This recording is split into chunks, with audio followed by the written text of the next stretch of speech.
Okay, good morning, everybody. Great to see you all. Shavua Tov.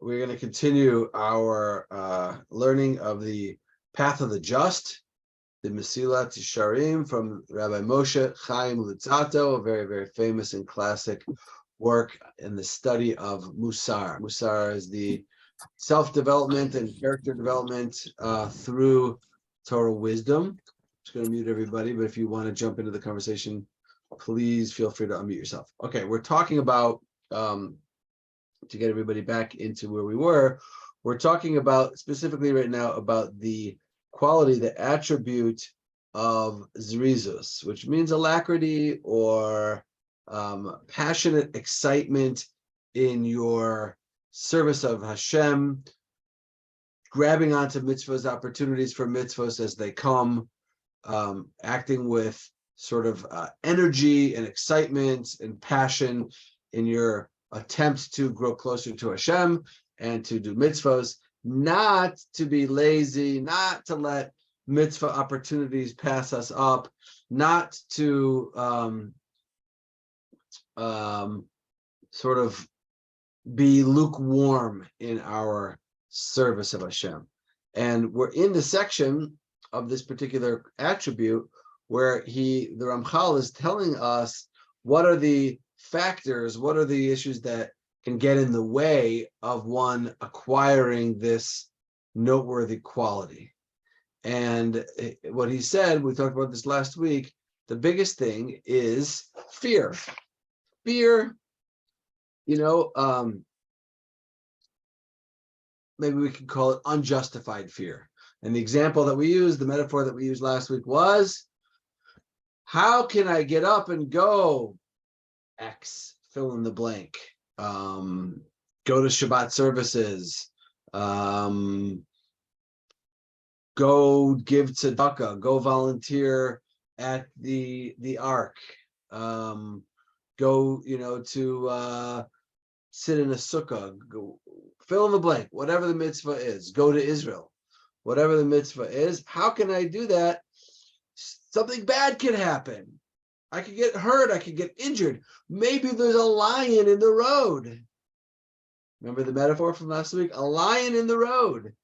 Okay, and we said that the Yetzer Hara, the negative inclination, the evil inclination, the part that built-in part of us that is always there to try to prevent us from achieving and reaching our potential, is going to always come up with all sorts of excuses, rationalizations, silly ideas and notions that are going to prevent one from acting when an opportunity to do a mitzvah presents itself.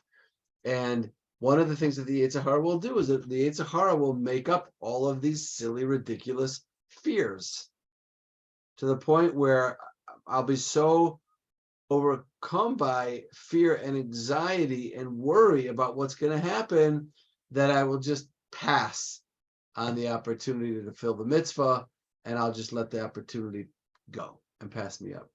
And he says that we have to be aware, we have to be on our toes, we have to be careful and not let fear and anxiety prevent us from serving Hashem.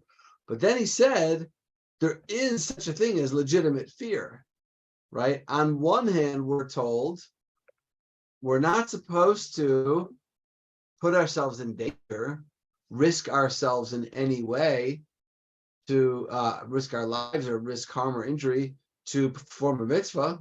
We're not allowed to do that. Okay, so if there's a legitimate fear, if there's something that's could really prevent us, that could harm us, then we have to be extremely careful and vigilant. And on the other hand, we can't just allow any tiny little possibility that could exist out there to get in the way of us fulfilling our obligations and our duties towards Hashem. So there has to be a way of knowing, is this a legitimate fear, or is this just me rationalizing and coming up with excuses in the form of fears or potential dangers or pitfalls? So that's what he's discussing. And he says, we're on page 155. where it says the Ramchal explains how to distinguish between concern that is appropriate and anxiety that is inappropriate. I think, by the way, this is a very relevant topic. I think that, and then on some level, everybody suffers from some fear and anxiety. I think that's a very normal human reality, that we all have fear of the unknown. We all have a level of anxiety. I think that we live in such an uncertain time now, and such a confusing time, that especially for young people, children who have come of age in this world of chaos that we seem to live in these days, where a week doesn't go by without another horrible incident happening in a school, or something happening in a Walmart, or wherever it is. There's a lot of fear and anxiety out there. I think that there's more fear and anxiety now than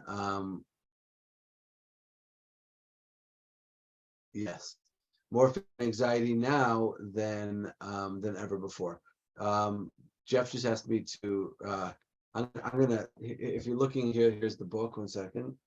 Well, you can't really see it because it's blurred. I'm gonna put it in the chat. I'm gonna send a link to the book where everybody can find the book. Let me just quickly do that right now so I don't forget, because some people might not have the book.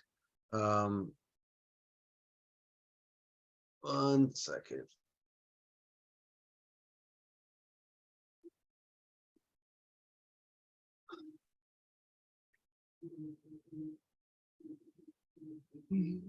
Okay.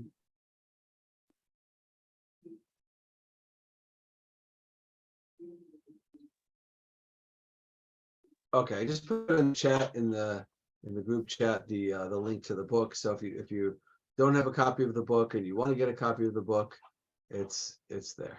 Okay, so in this era of unknown and fear and threat and potential harm kind of lurking around everywhere, there's a lot of fear and anxiety, and some of it is very legitimate and some of it is not. Some of it is overboard, some of it is too much. So how do we know? How do we distinguish? How do we determine what is correct fear and what is inappropriate anxiety? So the rule, he says on page 155, the rule with which to discern between these two types of fear is the distinction that the sages of blessed memory made when they said, a place where harm is likely to occur is different from a place where it is not. The sages thus teach us that in a place where danger is common and known to exist, one must take precautions, but in a place where no danger is known to exist, one should not be afraid. Okay, I'll explain this in a minute. Regarding similar cases, it was said, we do not assume a disqualifying circumstance that we do not see, and the sages resolve halachic queries. The sages resolve halachic queries relies only on what his eyes can see. This is itself is the idea expressed in the verse we cited above, that a clever person sees peril and hides.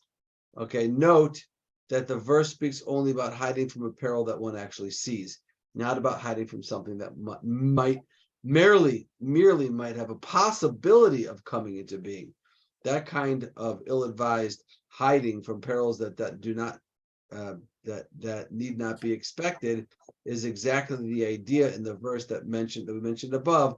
A lazy person says there's a young lion on the path, a lion on the streets. One who hides from such dangers will be inhibited by his worries from performing any mitzvahs.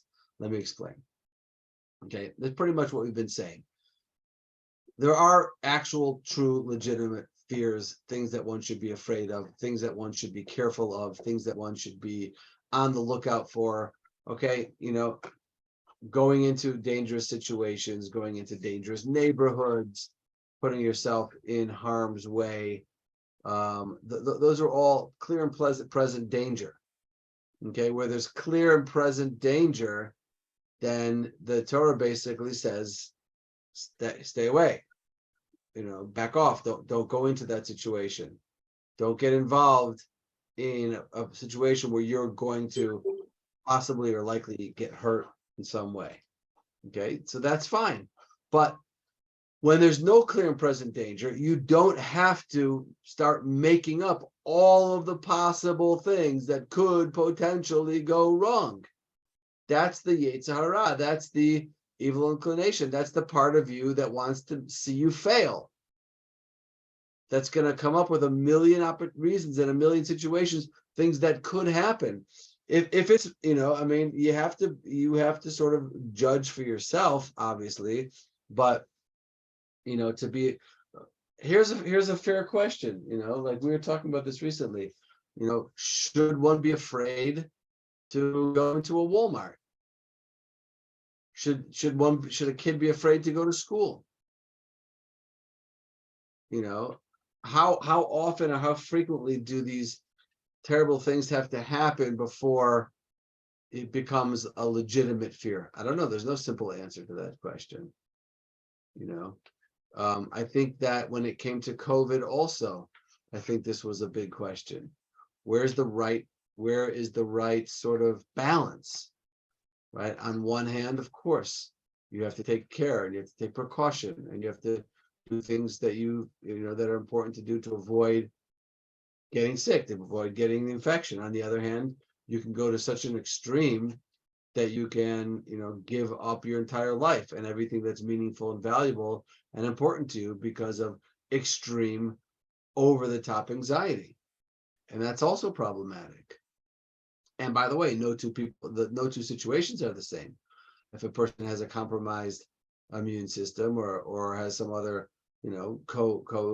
comorbidity or whatever, then of course they have to be more careful than somebody who doesn't have one of those additional concerns. So in every situation, a person has to be able to, take a realistic, fair, and honest assessment and ask themselves, is this a true fear? Is there really some potential that I might get harmed, that harm might come if I perform this particular mitzvah? If there is, then you're not supposed to do it. But be real with yourself and honest with yourself. And if you're just rationalizing and you're just coming up with things, your mind is just coming up with things because you really are trying to look for a way out of the effort and the exertion that might go into performing the mitzvah or the unknown waters that it may take you into, you have to be ready to call yourself out and be honest and know that, this isn't real. This is made up fear. Scott. Yeah, my biggest concern with what you just said isn't so much everyone here, because I could tell that everyone looks like they were around before the internet and before social media, but the way social media like influences the younger generation with the fear mongers and the way they, if the social media, if the kids today say that they saw something on their phone or posted something, they instantly believe it. Like it's crazy to try to rationalize this with someone younger, telling them that, that it might not be true. Like they're preying on your fear to influence how you think. 100%. That's exactly what's going on, and that's but it's so sad and it's tragic, and children aren't really oftentimes aren't fortified or aren't prepared to be able to know how to handle those situations, and parents, a lot of times we don't have the knowledge or the know-how, the understanding either, because it's all so new to us. We didn't go through these things that these kids have to go through now. So it's incredibly challenging. It's one of the great challenges of our generation. Social media and technology in general is one of those examples of something which is so amazing, so incredible, so powerful, can bring so much possible good, and at the same time can bring so much harm and danger.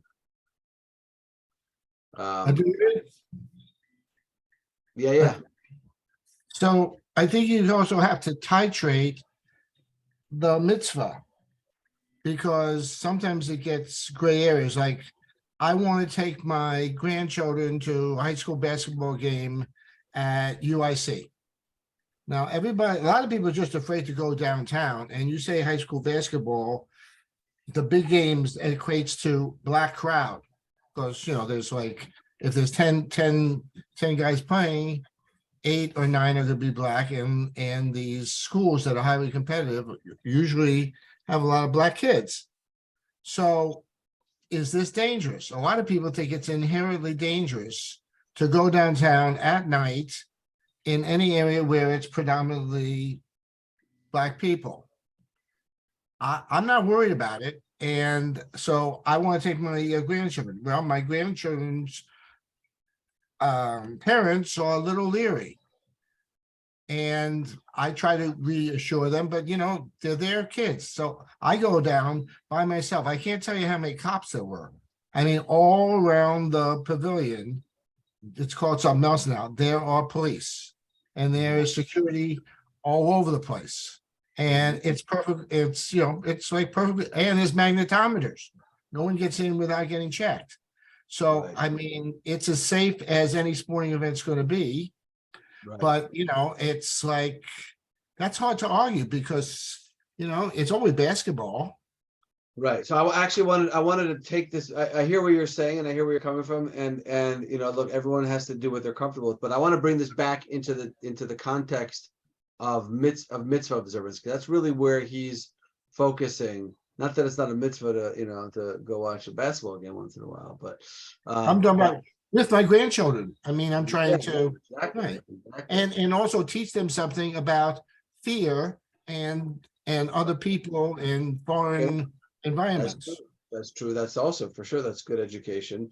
But let's just bring this back into this context into the sort of the narrower scope that he's working within, and he's basically saying that he's talking about something a little bit different. He's talking about we all have a fear of exertion, a fear of sacrificing and commitment, a fear of the unknown, a fear of all these things. So we already have a strike against us, or we're already fighting an uphill battle inherently when we are setting out to do a mitzvah. Because anytime you set out to do a mitzvah, the Yetzer Hara, that part of you that's intending to try to challenge you and prevent you from reaching your potential, right away has a response and immediately will try to derail any effort towards growth and meaningful connection to Hashem. And the approach that the Yetzer Hara often takes is creating fear and anxiety, or coming up with good reasons and legitimate reasons why it's too risky to perform this mitzvah, it's too dangerous. Maybe you were considering eating kosher, and then your Yetzer Hara might say, oh, but all the kosher food isn't healthy. It's the kosher restaurants aren't clean. I'm going to get some kind of disease if I eat in these restaurants. So if that's true, it's true. But if it's not, then you have to be willing to analyze and ask yourself, am I just making up garbage right now? Like, call yourself out. You got to be able to call yourself out and say, you know what, my mind is just telling me this stuff because what, I'm afraid of this mitzvah and what it might do to my social life, or what it might do to my routine, or the sacrifices or commitment that it might place upon me. So I'm gonna try to be real, and I'm gonna try to call myself out when I'm rationalizing and I'm making things up.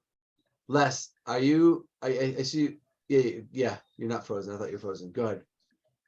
No, I'm just really intent on listening to what you're saying. One of the things that we've learned from you has to do with medical decisions. And with medical decisions, your decision should be a function of the conventional wisdom of the period, of the age. So what this is saying is there's a broad range of standards that you could conform to get to any conclusion you want, but you have a responsibility to kind of certify the source of the wisdom that you're using to make your decision. With regard to medical decisions, it's what does the medical community at large say about a particular procedure? and this may apply here, this doesn't leave you off the hook. You still have to do your due diligence as to the source of the information you're depending on. Right, right. It's exactly right. That's exactly the guideline that we normally follow, and which is what and one could argue, like, who cares what conventional wisdom says? But rabbis will always defer to doctors as an example, right? Any rabbi who is overriding the decision of a professional medical expert is walking on thin ice, let's just say. If your doctor tells you, hey, you know what, with your medical condition, it's not safe for you to fast on Yom Kippur. Okay, and then you go to your rabbi and you tell him that, and the rabbi says, you know what, that doctor's just being overly cautious. You should still fast on Yom Kippur. That rabbi better know what the heck he's talking about, because that is not something you would want to take lightly. We defer to experts and what conventional experts and conventional wisdom says in those types of situations. Yeah, as an example. Okay, fine. Let's continue a little bit now. So the Ramchal is going to illustrate, he's going to bring a medrash to illustrate this point. So this is very typical of the style of Rav Moshe Chaim Luzzatto. He makes a point, but his points, it's not like when I make up a point. And where am I getting it from? I'm getting it from nowhere. I'm just coming up with it, right? When the Ramchal makes a point, he's making a point based on deep, deep understanding and awareness of the sources, starting from the Torah, going through the Tanakh and the prophets, through the Gemara, the Mishnah, the Gemara, the Medrash, all the classical sources. And he always backs up with what he has to say with sources and then illustration. Les, are you raising your hand, or are you waving to the guy who's you're trying to switch lanes into? Okay. He always tries to bring an illustration to bring out the idea through some source of Jewish wisdom, usually through a medrash. So that's what he's going to do right here. So let's take a look at the medrash. We'll analyze it, and we'll see how this is sort of this medrash is teaching us the same idea. So our sages of blessed memory explained the concept in the form of a story. Everybody loves a story. Everybody loves a good story, and the rabbis understood this. To demonstrate how far irrational fear can reach to prevent a person from performing a good deed. Okay, remember, this is a story to demonstrate for us this idea that irrational fear, if we let it go unchecked, can rob us of so many opportunities for growth and spiritual connection. Okay, and here is the story. They said, Shlomo HaMelech, King Solomon, the wisest of all people, said 7 things about a lazy person. Right? One day, King Solomon sits down and he says, I'm going to write a little essay over here. It's part of his Proverbs, his famous book on wisdom, Proverbs. And I'm going to tell you 7 things about a lazy person. Okay. I don't want to keep score over here, but if you want to follow off and check off how many of the 7 you have, it might be a good way of deciding whether or not you fit into the category of lazy or not. Okay, so here we go. So he goes, how so? 1, they tell the lazy one, they tell the lazy one, your teacher is in such and such a city, go learn Torah from him. Okay, and he answers them, I'm afraid of the lion on the road in that city. Okay, that's the one that we're familiar with. That was where we were talking about last week. Your Rebbe, the one who can teach you, the one who can guide you, the one who can provide wisdom for you, right? He moved. He's no longer living in your city. He's in the next shtetl up the road. You should go there and learn Torah from him. But there might be a lion on the road. Okay, that's 1. And he's afraid. 2, your teacher is in this province. Meaning he's local. He's in your city. And you don't even need to travel on the highway, local roads, local streets. And he replies, I'm afraid to walk to that neighborhood lest there be a lion in the street. Okay. So Jeffrey's example is becoming a little bit more sounding a little bit more familiar, right? There's something in that neighborhood that is causing me some kind of fear and anxiety, preventing me from traveling there to do the ultimate mitzvah of learning Torah. Your Rebbe lives on the other side of town, and he's your source of wisdom and knowledge and connection to Hashem. I know, but that neighborhood, it's sketchy. I don't want to go there. I'm afraid. Okay. Then they say, you know what? Your teacher is living near your home. Okay, meaning he's not even in the other neighborhood. He's on your block. He's 3 houses away. And the lazy person replies, but there might be a lion right outside the door. There could be a lion outside my front door. Okay, and then they say to him, okay, your Rebbe is in your house. He's in the other room, right? You're in the 1 bedroom. He's just down the hall in the same house. And he replies, if I go to him, I will find the door locked and I'll have to come back here, etc. Okay. See there? See there, meaning look there. The Ramchal doesn't finish quoting the Medrash. He stops there, but the one who translated this for us helped us out over here and finished the Medrash for us. So what I'm reading right now in the non-bold typeset over here is not the Ramchal, it's the editor of this volume of the Ramchal, and he's just finishing the Medrash for us. The Medrash continues. They say to him, the door is open. You don't even have to worry that if you go down the hall, the door might be locked. The door is open. Okay, having nothing else to say, he concedes whether it is opened or locked. I want to sleep a little bit more. Oh, the truth comes out. You were never afraid about a lion. You weren't worried about what could be over in that neighborhood, or you're tired, you want to schluff. Finally, he awakens. They place food before him, but he's too lazy to put it in his mouth. Oy. Finally, since he fails to study Torah in his youth, he will not be able to study Torah when he grows older, even if he wants to at that time. You thus learn from this illustration of the lazy person's rationalizations that it is not fear that causes him to be lazy, rather it is laziness that causes him to be afraid. Wow. If that's not absolute clarity, that sentence, let's read it again. You thus learn from this illustration of the lazy person's rationalizations that it's not the fear that's the cause. It's not the fear that's causing him to be lazy that's giving him the reason not to go learn Torah, understand the depth of reality, understand the wisdom and connect to Hashem. It's the other way around.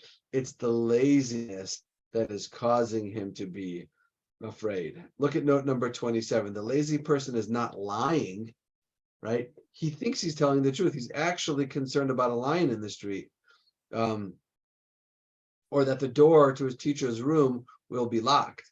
While any reasonable person knows that these fears are ludicrous, the lazy one cannot see this.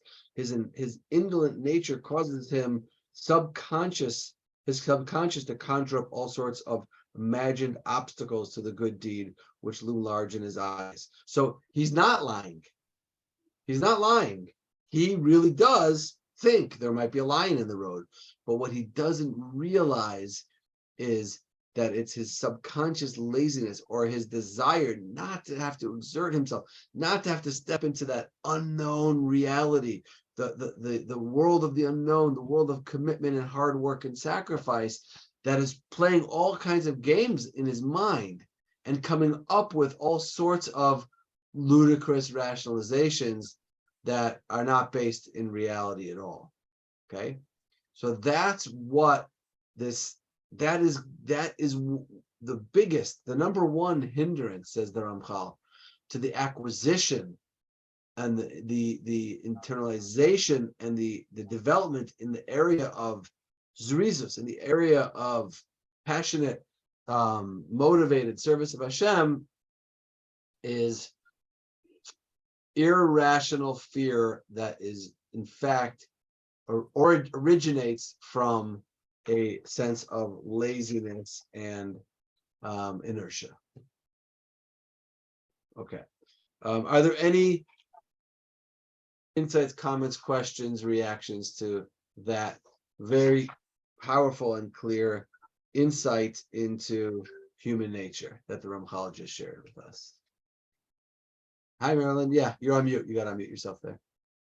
Yeah, I just wanted to ask about that one comment that you said, that if a person is lazy and doesn't study Torah when they're young, they won't be able to do it when they're old. Well, I don't kind of agree with that one. Okay, good. I'm glad you brought that up. 1 second. I want to look at that for a second.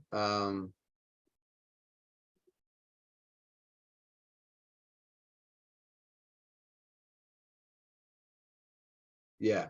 So I think everybody on this call, in a sense, proves that to not be the case, right? Because all of us started our learning of Torah later. We didn't start as kids, we started later. But I think what he's saying over here is we didn't start later because we were lazy and we rationalized away. We started later because we didn't know. Because we weren't brought up with it. We weren't exposed to it. We didn't live in an environment where Torah learning was necessarily placed. There was a premium placed on Torah learning and growth in observance and mitzvahs. That's not the world that we all came from. So that's very different than what he's talking about. He's talking about somebody who is being given every opportunity in the world and exposed and is aware and knows and understands and is fully cognizant of what learning Torah is and what mitzvahs are, but nonetheless, because of his laziness or because of his desire just to stay in bed a little bit longer, he chooses not to, and then he starts rationalizing there might be a line in the road, et cetera, et cetera. For that person, the opportunity could be removed at a later date. He might wake up one day and say, oh my gosh, what have I done? I've been so lazy and I threw all these opportunities away and now I want to learn. That opportunity may not be there for him because of the way but it's very different, I would say, than our situation, than our reality. But it's a great point. It's a great insight. David? Yeah, Jeffrey. Let's say there's a pie-shaped chart of 100 people who have been exposed to Torah, either in their family or in their education, and they don't want to extend themselves. I don't think that half of those people are lazy. I think half of those people, I think that's a smaller percentage. A lot of people don't want to get involved in something that's going to put parameters on their lives, where what they want to do and what they think is going to have to be subjected to the lens of Torah, and it's very confining and prescriptive, and they just don't want to do it. Yeah. Now, and then they get all these rationalizations. So I want to hold on this. And I had a that. comment. Yeah, go ahead, Mike. Yeah, go ahead, Mike. Yeah, But in a way that is a fear. It's a fear of not being able to do what you think you want to do, right? To change and to make choices in your priorities, involves maybe giving up some things. You're doing them less. So it's a fear of change, right? That prevents those people, and a fear of doing something different, and a fear of not being able to eat maybe what they wanted to before, but miss stuff. So. Right. So that's what I wanted to say also, which is that fear and laziness are oftentimes very deeply connected. In other words, we're not lazy just because, I mean, sometimes we are, but it's not, it's really, if you really analyze laziness, it's not just because it feels good to, lie in bed, or it feels good not to move or not to, laziness is really it's a fear of exertion. It's a fear of challenging ourselves and pushing ourselves in different ways, physically, intellectually, spiritually, emotionally. So it's not so much a, laziness. Sometimes I think we just think about, oh, a person's lazy, he just sits around and does nothing. But really the lazy person is usually the person who's, he's avoiding conflict, he's avoiding effort, he's avoiding hard work.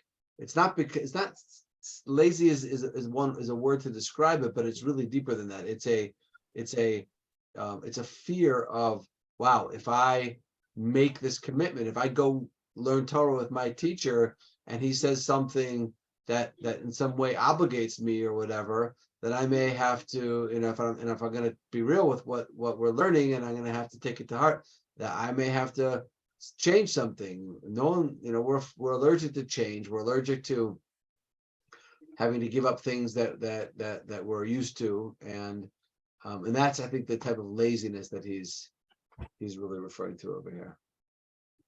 Yeah, a lot of people have plenty of energy for golf, pickleball, canasta, movies, but Hey, don't bash canasta, man. Don't bash canasta. It's keeping keeping the doors open. Okay, but what I'm saying is, people have energy for things they want. Your point's actually a brilliant point, which is that the way to test this out is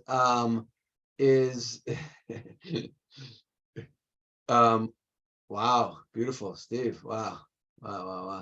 Wait, you have a fear of shellfish, like you're afraid they're gonna like attack you or something, or you have a fear of not eating them? Oh, that was Melissa, right? Oh, fear of no shellfish. Okay, right, got it. I know, amazing. Okay. Oh, that was just to me. Sorry, I thought everyone saw that. Wait 1 second, Jeffrey. Hold on 1 second. I'm gonna come to you in a second. Hold on. We were talking about people who have energy for a lot of Yes, other things. yeah. So that's a great way of testing, right? If a person's willing to get up at 4 a.m. to go on a fishing trip, or 6 a.m. on a Saturday morning to go play around the golf, Right. turns out they're not actually lazy. They're just, we have energy for the things that we are motivated for, and the things that we somehow, are either not interested in or fearful of. Then all of a sudden we lose that kind of energy. Jeffrey, Dr. Jeffrey. I just had unmuted. Oh, you're both Dr. Jeffrey. To Jeff's comment earlier regarding titrating the risk versus the importance of a mitzvah. Let's say you have you're able to usurp your Yetzer hara. You have that under control. But getting back to the Lions example, let's say for a fact that, let's say you're studying in the next town, and let's say there's been lions out there that have killed people. And let's say the lion killed somebody last week, and or there have been lions up there that 20 years ago killed somebody. So and so you're titrating the risk. Excuse me for a second while I Google titrate. For a second. To ascertain. Well, I think I'm explaining it with my example. Constituent so it's basically to ascertain the amount of a constituent in a solution by measuring the volume. That's a medical term. That's titrating in chemistry. Yeah. But I think my example. Wait, it means sort of like assessing the risk assessment. Is that what it means? Risk against benefit. Okay. Well, Let's get so let's say, it's a very, or you're comparing, there's a range, is it a minor mitzvah or is it a major mitzvah? Is it That's a an interesting question. severe, We always know that, right? But what? I said that's an interesting point in itself, because we have in Pirkei Avot, it says that we don't necessarily know what is Okay. the minor mitzvah, but That's part of my question. Right, So there's like a whole algorithm that goes into this, right? And obviously there's no hard formula that you can plug it into, but I think you're right. Like, if 4 days a week the lions are attacking people on the road, then obviously you're dealing with a serious, real, legitimate risk, clear and present danger type of situation. And to use your example, if once every 20 years is a lion attack, then obviously that's not a reason not to go do the mitzvah. And then somewhere in between, and then again, like, how important is the mitzvah? Is there someone else that could do the mitzvah? There's a lot of factors that go into this. And the calculus of this is obviously very complicated, but the point I think is fairly simple and basic, which is, dude, be real. Be real with yourself, right? right. Be willing to call out your own, pardon the French, BS, and know when you're just making up excuses for not pushing yourself where you could push yourself, and know when what you're fearful of is actually a legitimate thing that you should therefore be careful about and avoid, and avoid the risk. So I think that's what he's really saying is we have to try to be very real and not take risks and not put ourselves in danger, but also not rationalize every opportunity, because opportunities for mitzvahs they're what make us great. They're what develop us into awesome human beings with incredible potential and power and connection, and we don't want to pass up on those when we have those opportunities. Yeah, Marilyn. Yeah, you have to unmute again. You're still muted. I actually have a real life example of what you said, how fear and laziness are absolutely connected.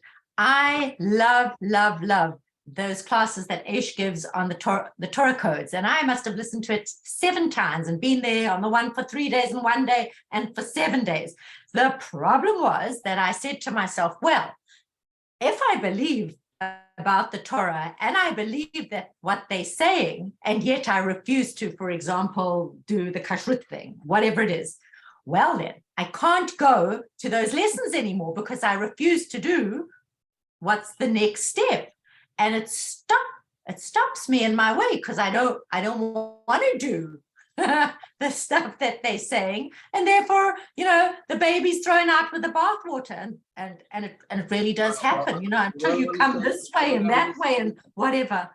I want to say about that, Marilyn, is that good for you that you're able to see that and to recognize that. Most people, every one of us, every human being acts that way on some level in certain situations. We just most of us, we don't normally see it. So the fact that you're able to see it and the fact that you're aware of it is already a huge first step. And then you can decide, yeah, there's an inherent dilemma here, right? I want to keep learning, but on the other hand, I'm starting to feel a sort of a conflict of, internal struggle between I'm learning and there's things that I know I should be doing and I'm not doing them, and that creates a dissonance and a discomfort, and there's a struggle there, and that's real. That's part of the whole process of growth. I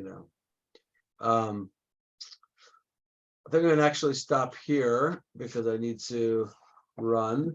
Again, just in case anyone missed the beginning, 2 big opportunities this week at the center. One is a chance to write a letter in the Torah scroll and to celebrate and dance with the Torah, the brand new Torah that's going to be brought into our new ark today at 12. Are they going to be Zooming? I just saw Gotti just posted yes, take a look in the Yeshiva chat. Gotti just posted a link for a Zoom for the Torah inauguration. Good. Yeah. And then Tuesday night, Ambassador Michael Oren is going to be at L'Chaim Center, and that's just awesome. David, can Okay. you send that? David, can you send that link if it only went to the yeshiva? Because we don't have it here. Yeah, let me put that. I'll put that in this chat. I'm sure he's going to send it in other chats, but let me put it here. Well, I don't see it anywhere on my phone right now. I just put it in this chat. You can, I don't know, once I end the call though, I don't think you'll be able to No. access the chat after the Zoom ends. Is there a way to do that? Probably not so easily. All right, well, No, copy you it have to just cut, you have to copy and paste it, yeah. Yeah, copy it now if you want to grab that, and then before I end. David, do you have one more second? Yeah, sure. I was just thinking that the relationship between fear and laziness is part of our whole life, not just in terms of doing mitzvahs. For example, what popped into my head, if you're a surfer, I haven't done it for a few years, but if you're a surfer and you hear that there's shark attacks going on in the water, you have to make a decision. Is the pleasure I get from surfing worth the possibility that I could be eaten by a shark? So it's not only in mitzvahs, you can train yourself in other areas too for fear and laziness that might help you grow into being able to do this in the relationship with fear and mitzvahs. Yeah, totally, 100%. 100%, that's exactly right. Okay, gotta run, guys. Amazing. Have a Thank great. you, Rabbi. Thank you, Rabbi. Bye. Thank you, Rabbi. Thanks. Thanks, Rabbi. Thanks. Oh, Larry Mazel Tov. I didn't know you were there. I'm here. Bye. I I'll see wouldn't you miss guys you for the world. I'll see you guys on Zoom later. All right, be well, Rabbi. All right. Take care.